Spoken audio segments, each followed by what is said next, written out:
जब भी हम किसी सेंटेंस को स्टार्ट करते हैं तो ये ज़रूरी है कि उस सेंटेंस का स्टार्टिंग लेटर कैपिटल हो और उसके एंड में हमेशा हमारे पास फुल स्टॉप आता है।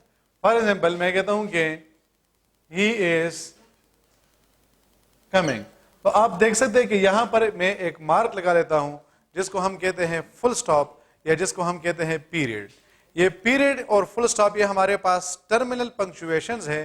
टर्मिनल पंक्चुएशन का मतलब ये कि हम इसको सेंटेंस के एंड में यूज करते हैं और ये हमारे पास सबसे स्ट्रॉन्गेस्ट पास होता है।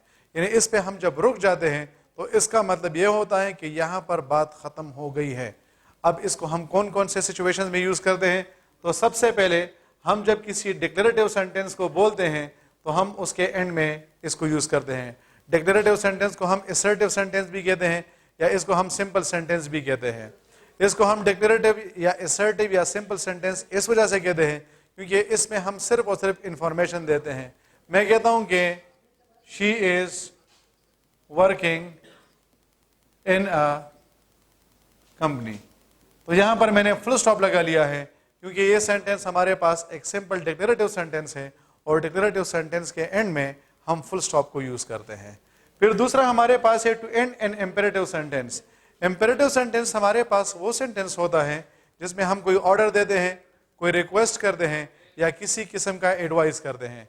तो ऐसे सेंटेंसेस में हम फुल स्टॉप को यूज करते हैं। तो जब मैं कहता हूं कि स्टॉप, तो यहां पर मैं एक मार्क लगाऊंगा जिसको हम कहेंगे फुल स्टॉप। अच्छा, इतना भी याद रखें कि इंपेरेटिव सेंटेंस को हम हमेशा वर्ब के फर्स्ट फॉर्म से स्टार्ट करते हैं और हम इसमें सेकंड फॉर्म या थर्ड फॉर्म वगैरह यूज नहीं कर सकते हैं। तो दूसरा हमारे पास फुल स्टॉप का यूसेज ये हुआ कि हम इसको फुल स्टॉप के लिए इसको हम जो है वो इंपेरेटिव सेंटेंस के एंड में यूज करते हैं। फिर तीसरा हमारे पास है to end an indirect question. इसको जरा समझे, हमारे पास दो किस्म के क्वेश्चंस होते हैं। एक को हम कहते हैं डायरेक्ट क्वेश्चन और दूसरा हमारे पास है इनडायरेक्ट क्वेश्चन। इसको हम स्पेसिफिकली WH वर्ड के लिए स्टार्ट कर लेते हैं कि अगर किसी सेंटेंस के स्टार्ट में पहला जो वर्ड आया है वो WH वर्ड है तो उसके बाद दूसरा जो वर्ड होगा वो वर्ब होगा और तीसरा जो वर्ड है वो नाउन या प्रोनाउन होगा। लेकिन अगर यही WH वर्ड, ये मैंने इसके साथ स्टार्ट लिख लिया है, अगर यही WH वर्ड हमारे पास सेंटेंस के मिडिल में आ जाता है तो फिर इसके बाद पहला जो वर्ड होगा वो तो WH होगा, इसके बाद जो दूसरा वर्ड होगा वो नाउन या प्रोनाउन होगा और तीसरा जो वर्ड होगा वो वर्ब होगा। अब मैं कहता हूं कि हु इज शी और मैं कहता हूं कि I do not know who she is. अब जरा इधर देखिए, ये सेंटेंस के स्टार्ट में हु आया है तो इसके बाद दूसरा जो वर्ड मैंने लगाया है वो वर्ब है और तीसरा जो वर्ड मैंने लगाया है वो प्रोनाउन है। तो अगर पहला वर्ड वर्ब हो, उसके बाद दूसरा वर्ड आया है वो वर्ब हो और उसके बाद तीसरा वर्ड जो है वो नाउन या प्रोनाउन हो, तो फिर ये जरूरी है कि हम उसके एंड में जो मार्क लगाते हैं हम उसे कहते हैं क्वेश्चन मार्क। लेकिन ये जब मैं कहता हूं कि I do not know who she is, तो ये हु हमारे पास, हु का मतलब होता है कि WH वर्ड, ये WH वर्ड हमारे पास सेंटेंस के मिडिल में आया है और इसके बाद नेक्स्ट जो वर्ड है वो प्रोनाउन है और तीसरा वर्ड हमारे पास वर्ब है। तो फिर इस क्वेश्चन को हम कहते हैं इनडायरेक्ट क्वेश्चन। और याद रखिए कि इनडायरेक्ट क्वेश्चन के एंड में साइन ऑफ इंटरोगेशन नहीं आता बल्कि इसके एंड में हमारे पास फुल स्टॉप आता है। तो मैं कहता हूं कि I do not know who she is, अगर यहां पर मैं क्वेश्चन मार्क लगाऊंगा तो सेंटेंस गलत बन जाएगा। तो डायरेक्ट क्वेश्चन के साथ साइन ऑफ इंटरोगेशन आता है जबकि इनडायरेक्ट क्वेश्चन के साथ फुल स्टॉप आता है। फिर नेक्स्ट हमारे पास होते हैं एब्रीविएशन। स्पेसिफिकली इन एब्रीविएशन में हम बात करते हैं क्वालिफिकेशन के जो हमारे पास होते हैं। जिस तरह फॉर एग्जांपल मैं कहता हूं कि BA, तो अब BA को मैं इस तरह भी लिख सकता हूं और आजकल मैं इसको इस तरह भी लिख सकता हूं। तो चाहे आप इसके दरमियान फुल स्टॉप लगाएं या ना लगाएं, दोनों ठीक होंगे। लेकिन आप लोग गलती कब करते हैं? गलती आप तब करते हैं जब आप इसको इस तरह लिखते हैं, तो ये हमारे पास गलत बन जाएगा। क्यों गलत बन जाएगा? ये गलत इस वजह से बन जाएगा क्योंकि जब आप एब्रीविएशन को यूज करते हैं स्पेसिफिकली क्वालिफिकेशन के लिए तो फिर ये जरूरी है कि आपके पास जो फुल स्टॉप आएगा वो हर एक वर्ड के बाद आएगा। तो B के बाद भी मैंने फुल स्टॉप लगाया, A के बाद भी मैंने फुल स्टॉप लगाया, तो ये ठीक हुआ। यहां पर मैंने B के बाद तो फुल स्टॉप लगाया है लेकिन क्या मैंने A के बाद लगाया है? नहीं, तो इस वजह से गलत हो जाएगा। तो मैं अगर MBA को लिखना चाहूं तो मैं इस तरह लिख सकता हूं, लेकिन अगर मैं इस तरह लिखूं तो ये गलत होगा। अगर मैं इस तरह लिखूं फिर भी ये गलत होगा। ये टिक कैसे होगा, m.b.a, तब ये हमारे पास क्या बन जाएगा, ये हमारे पास टिक बन जाएगा। अच्छा, एब्रीविएशन में 3 आपके पास एब्रीविएशन है। एक आपके पास है जिसको हम यूज करते हैं एग्जाम्पलिफिकेशन के लिए, जिसको हम कहते हैं ईजी।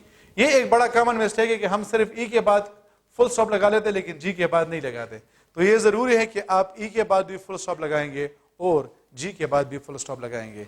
जब आपके पास आता है आई ई, तो आई ई के बाद भी आपने क्या करना है, फुल आई के बाद भी फुल स्टॉप लगाना है और ई के बाद भी। इसका मतलब होता है दैट इज, ठीक है। ई जी का मतलब होता है एग्जाम्पलिफिकेशन, जिसको हम इंग्लिश में कहते हैं फॉर एग्जाम्पल। और तीसरा हमारे पास है एटसेट्रा। तो ये जब ETC आता है तो एटसेट्रा में आपने सिर्फ और सिर्फ सी के बाद फुल स्टॉप लगाना है और बाकी के साथ आपने जो है वो क्या करना है, बाकी को आपने जो है वो इसके साथ फुल स्टॉप को यूज नहीं करना है। तो ये हमारे पास बन जाता है इसका 4th यूसेज।